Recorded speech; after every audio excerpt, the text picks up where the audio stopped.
Coming up on Good Morning Texas, we discuss how some UT students helped raise awareness during Roundup weekend. And we celebrate health, the environment, and animal welfare at this year's Veg Fest. Ever wanted dessert and pizza at the same time? We solved that problem by showing you how to make 2 in 1. All this and more coming up on Good Morning Texas.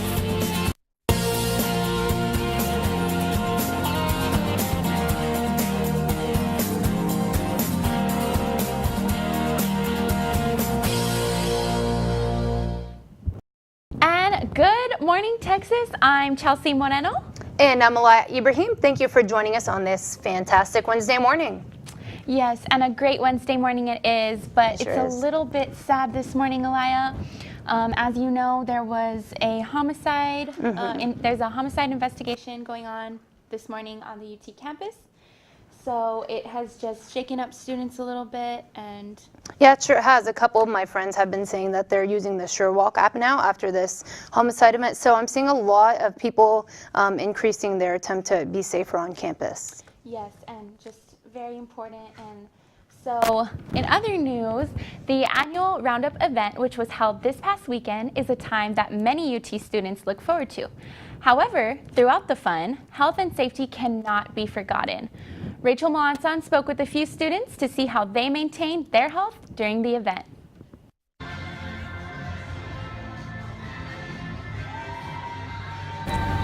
This past weekend, UT students experienced an event called Roundup, and we talked to some students who were encouraging others to stay safe and hydrated. Everybody seems to love the water. I mean, we haven't really had anybody get mad at us for handing out water or anything. So yeah, people are really taking it pretty well. I thought it was a really nice gesture because there are people who don't think about it throughout the day, and then they end up not being hydrated and getting sick. Roundup is a very fun, exciting event. However, it has the potential to become unsafe very quickly if you're not responsible. The University Police Department, University Health Services, and other organizations on campus all contributed to help keep this event as safe as possible. I know there's a lot of temptation as far as alcohol goes, so we want to make sure everybody's safe. This has been Rachel Melanson. Good morning, Texas. You know, it's really important that people stay hydrated and healthy during these large events, and a lot of students do forget that. So I'm really happy that UT students themselves went the extra mile to, try to raise the awareness that you need to not forget about your health during these events. Yeah, and sometimes we have a tendency to get carried away, and sometimes what's supposed to be a very fun, exciting day turns into just not so good of a day. Yeah, and if you're not that into Roundup, something that happened this weekend that you may have went to was Veg Fest. Texas may be famous for its barbecue, but not everyone is a meat lover. Our reporter Faria Akram went to the Texas Veg Fest on Saturday to talk to people who love and to sample some amazing meatless food. On Saturday, the Texas Veg Foundation hosted the first ever Texas Veg Fest, a free event aimed at educating the public about the health, environmental, and animal welfare benefits of a plant-based diet. My dad introduced me to this PETA video of kind of how everything goes in the cow industry and the whole meat market and everything, and skinning of animals alive in other countries, and I kind of just quit cold turkey because I'm a huge pro-animal rights person. Adrian Lusk, executive director of the event, said in a phone interview that the lack of convenience is a primary reason why people are wary of plant-based diets. Humans are creatures of habit. We are very complacent in our ways, and we like convenience. And so a lot of that look is that it's not a convenient lifestyle. 7,500 people attended the event, which included 125 volunteers and 105 vendors and nonprofits, promoting everything from food and drink to personal hygiene products. Ian Evans, logistics coordinator for the all-natural tooth whitening and detoxifying powder product My Magic Mud, said it's important to make sure products work for everyone. It was in mind of being able to offer this to everybody, and vegan friendly is one of the things that's on the table because we believe in the holistic approach, and approaching that holistic approach for some people is vegan, and so that's the idea behind that. Faria Akram, Good Morning Texas. Yeah, and you know, Elias, sometimes it's kind of hard to stick to the healthy eating. I mean, I know when I was little, my mom would always just have such a hard time trying to get me to eat vegetables, like basically force me, so. You know, I was actually a really weird kid. I liked vegetables, like I ate broccoli every day, so I know it's kind of strange, but I still do like vegetables, and I'm kind of sad that I wasn't there at the event this weekend. Well, speaking of healthy eating, you're going to want to say goodbye to separating delicious dessert from a notable Italian entree and say hello to the best of both worlds. I guide us through a recipe that fuses two food favorites, dessert and pizza, made with all-natural, non-artificial ingredients. Who doesn't love pizza, right? I know I do. Well, in honor of Earth Month, and also Earth Day coming up in the month of April, we will be making a delectable dessert pizza out of all organic products. First, you'll want to preheat your oven to 350 degrees Fahrenheit. Then you'll want to grease your cookie sheet with some butter to be sure that the bottom of your sugar cookie does not stick.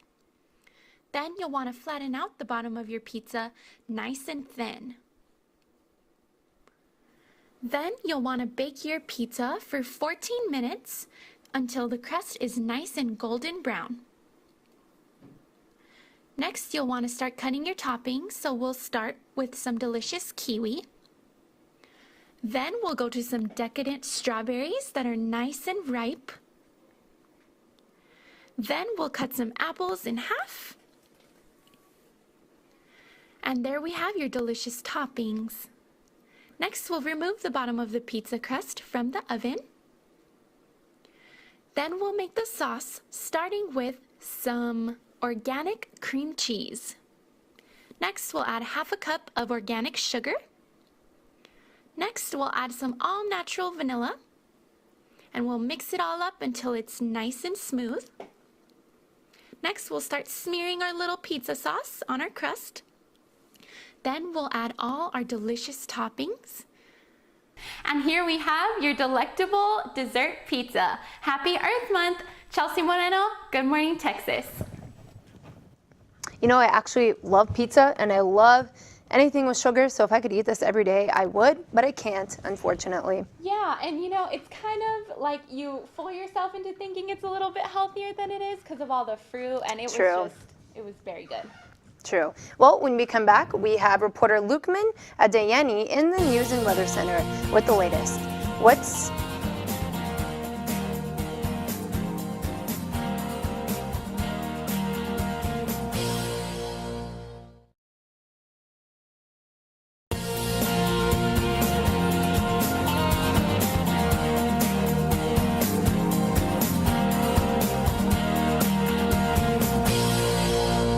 Welcome back to Good Morning Texas. We have reporter Lukman Adeyemi in the News and Weather Center with the latest. What's happening in the news this week, Lukman? Well, it's a somber week on campus after news broke yesterday of a body being found in a creek by the UT Alumni Center on San Jacinto. UTPD said Tuesday morning it was investigating the incident as a homicide in an email to students. President Greg Fenves yesterday was in Amarillo for business and came back to the university to give a press conference, along with UTPD and APD officials. Fenves said the university was safe at the time and that he would increase patrols. The victim has not been identified, but Austin Travis EMS officials say the person found was a woman in her 20s. The investigation is ongoing and the cause of death is unknown. Students with any information related to the crime are asked to call UTPD.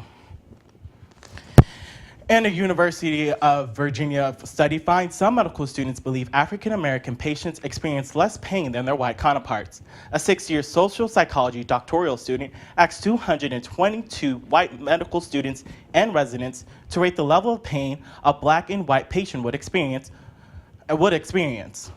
They looked at cases such as leg fractures and kidney stones. Over 100 patients said over 100 students gave a lower pain rating for black patients and also said they believe statements saying African Americans age slower, their blood thickens to heal wounds quicker, and black skin is less sensitive. Medical professionals believe these biases affect the lower medication and pain treatment African Americans receive. And Sunday's huge leak of documents revealing hidden money of officials worldwide continues to take over headlines. The Panama Papers released by the International Consortium of Investigative Journalists contains information that led to the resignation of Iceland Prime Minister Sigmundur David Gunnlaugsson. The documents revealed a tangled web of corruption pointing to international leaders, including Russia's Prime Minister Vladimir Putin, FIVA-SARC officials, and Argentina's President Mauricio Macri. The 11 million documents were received from an anonymous source and were connected to a Panama law firm, Mossack Fonseca. ICIG reports that the firm helped establish secret shell companies and offshore accounts, commonly used for hiding money or illegal activity. The Kremlin and other organizations involved dismissed the allegations and questioned how the documents were obtained. Worldwide journalists are continuing to work through the large pile of documents to find more evidence of corruption and answer questions as they arise. Thank you, Lukeman. So yeah, it's caused some unsettling factor among students here, and I think it's very good that they're offering counseling services for all students who are wanting to talk about. Yeah, and apps like SureWalk is kind of escalating. People are using it more. People are just more aware of their surroundings now, but the investigation is still ongoing, so we really don't know what happened yet. Yes. Well, Lukeman, how's our weather looking? Well, it looks like we're going to see some nice weather for the next few days. We'll have some patchy fog early this morning, but the sun will come out to shine some light, giving us a high near 80 degrees, and it will be breezy with winds between 10 to 15 miles per hour in the afternoon and a low of 52 this evening. For tomorrow, it will be sunny all day with a high of 84 and a nice clear sky with a low of 55 in the evening. And then TGIF, thank God it's Friday because we are expecting a glorious 80-degree weather day with a low of 55 in the evening. The great weather does not stop there and continues through Saturday with a low of 61 in the evening. But Sunday arrives and we are expecting showers with a 20% chance during the day and a 30% chance of thunderstorms in the evening. So if you have any plans to go out this weekend, is the best time to do it. And Monday, it looks like we're going to have some more showers. So to go out, take your dog for a walk, go for a jog if you need to. But that's all for your 5-day outlook today. Back to you. Thank you, Lukeman. You know, I'm loving this weather. I am not an outdoor person. I don't find myself outdoors often. But these days I'm finding myself just chilling outside, so I'm liking it. Yeah, it's nice to go out in the morning and it's kind of like fresh, and then it gets warmer as the day progresses, and then back to fresh weather, so I'm liking it as well. Good job, Austin Weather. Now when we come back, the wake of the Syrian civil war, we spoke with Syrian refugees who have resettled and begun their new life in Texas.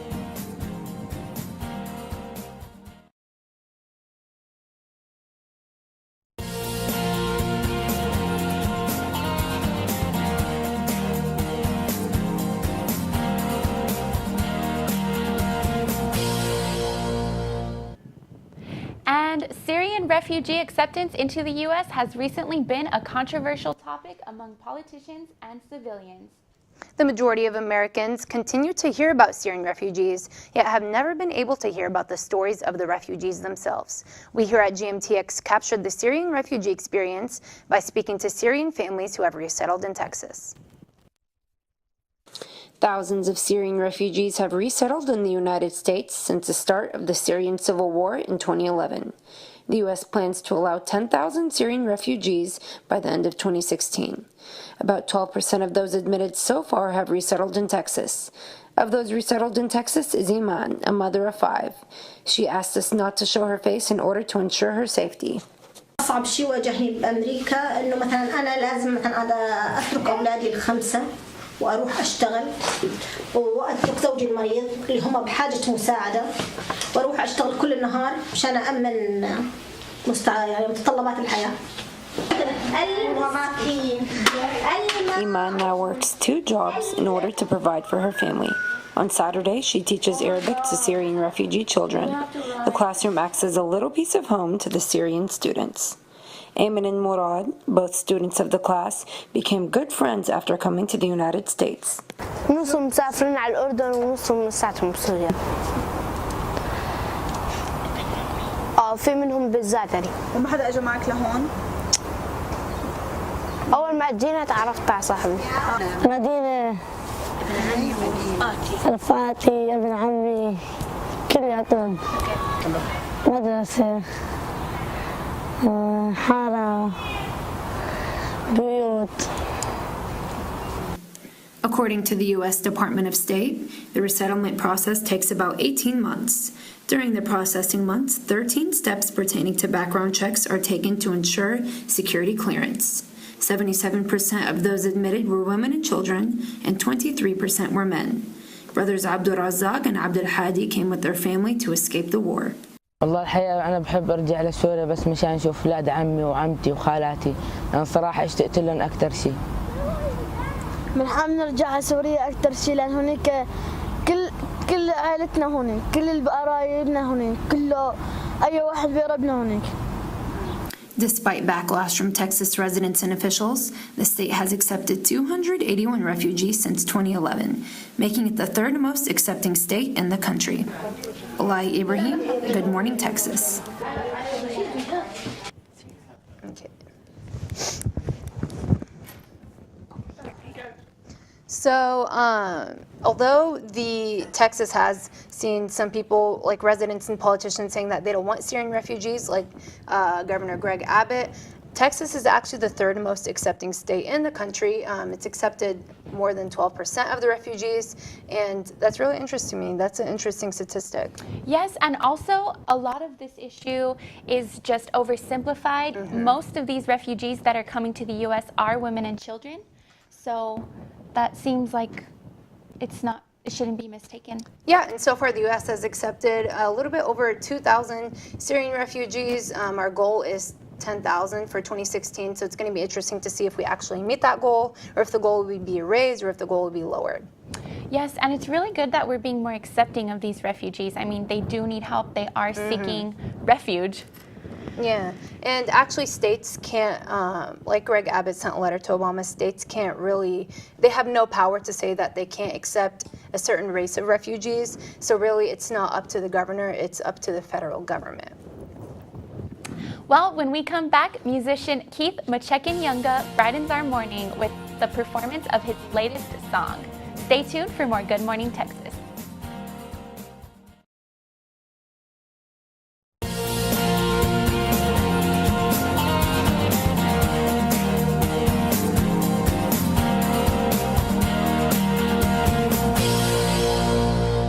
Welcome back to Good Morning Texas. So today in studio we have the wonderful and talented Keith Machekin-Yunga joining us. Thank you so much for coming this morning. Thank you so much. So what song will you be performing for us today? I'll be performing a piece that I made about 3 weeks ago called White Girl.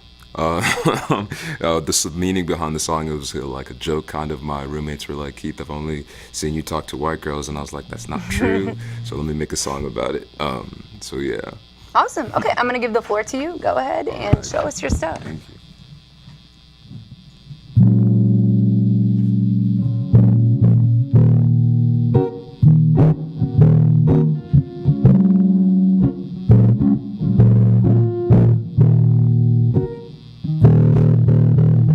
Hello, white girl, you rock my world, and you rock my pearl.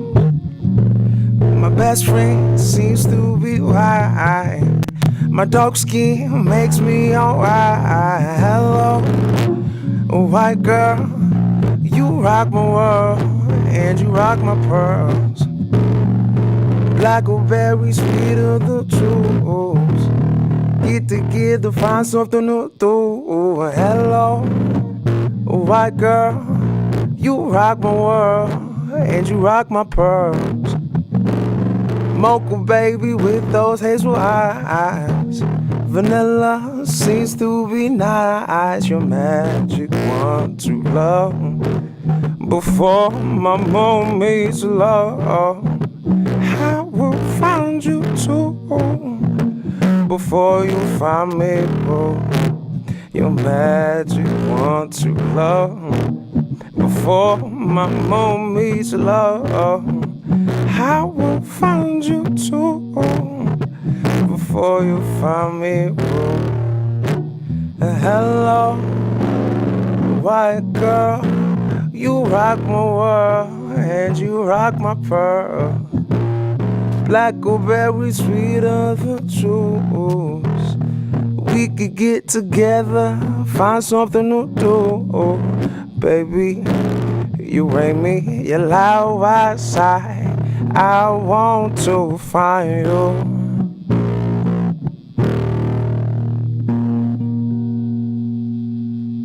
Thank you. Thank you so much for this fantastic performance. It was awesome. To check out more Keith's music, you can visit his SoundCloud on Keith Machakanyanga. That's all for Good Morning Texas today. I'm Alai Ibrahim. And tune in next week's show on Wednesday and follow us on Twitter at Good Morning TX. So, thanks.